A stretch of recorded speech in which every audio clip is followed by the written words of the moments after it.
CISF से उपनिरीक्षक पिंटू राम मीणा आज के वाद विवाद के विषय को केंद्रित करते हुए विपक्ष में अपने विचार प्रस्तुत करना चाहूँगा। महोदय, मैं एक सैनिक हूँ और मेरे लिए तो संविधान ही गीता है, बाइबल है, कुरान है तथा भारतीय संविधान के अनुच्छेद 33 के तहत मेरे मौलिक अधिकार इसलिए छीने गए हैं ताकि मैं देश की रक्षा कर सकूँ, देश के आत्मसम्मान और मान मर्यादा को बचा सकूँ। उतना ही नहीं, माननीय सर्वोच्च न्यायालय द्वारा 1964 में रामस्वरूप बनाम भारत संघ मामले में स्पष्ट किया है कि एक सैनिक के लिए राष्ट्रीय सुरक्षा ही सर्वोपरि है।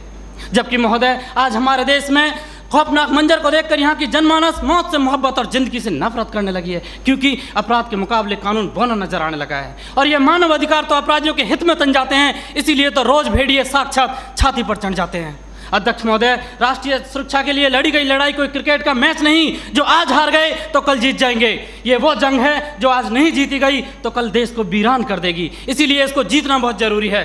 और हम रोज जीतते हैं तभी तो पंजाब की तर्ज पर जम्मू कश्मीर और उत्तर पूर्वी राज्य भारत के नक्शे में हैं, नहीं तो युद्ध विराम संधि, शिमला समझौता और ताशकंद जैसे कई समझौते रोज जम्मू कश्मीर की घाटियों में बेआबरू होते हैं। महोदय, राष्ट्रीय सुरक्षा का मतलब यह नहीं कि नक्सली आतंकी हमलों में जवाबी कार्रवाई न करें।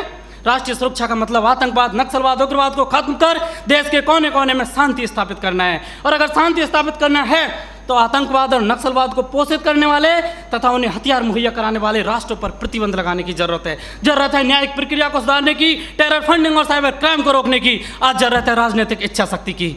महान राजनीतिक चाणक्य ने भी कहा कि कोई भी नियम राष्ट्र और राष्ट्रहित से बड़ा नहीं होता, किंचित ऐसा है तो उसे तत्काल बदल देना चाहिए।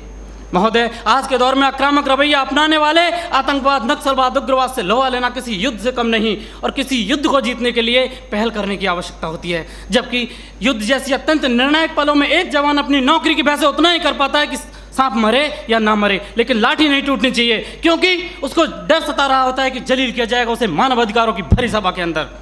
उसे डर सता रहा होता है कि ना तो कानून छोड़ेगा और ना ही तिल का ताड़ बनाने वाली मीडिया की पैनी नजरें छोड़ेंगी, जिसका ज्वलंत उदाहरण पहले कश्मीर में जवानों के सिर कटवाए तब जाके सर्जिकल स्ट्राइक किया।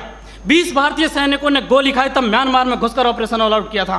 45 जवानों ने शहादत दी तब बालाकोट एयर स्ट्राइक की। काश ये एयर स्ट्राइक, सर्जिकल स्ट्राइक और ऑपरेशन ऑल आउट पहले ही हो गए होते तो एक पत्नी का सुहाग, एक बुढ़े माँ बाप की बुढ़ापे की लाठी, एक बहन की राखी और एक बच्चे का भविष्य अंधकार में नहीं होता।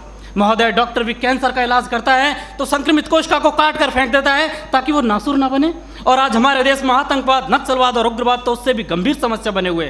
ये एक नहीं, दो नहीं, तीन नहीं, हजारों निर्दोष लोगों की जान ले लेते हैं। महोदय, मेरे विपक्षी साथी किन दरिंदों के लिए मानव अधिकारों की दुहाई दे रहे हैं, उनके लिए जो विश्व के सबसे बड़े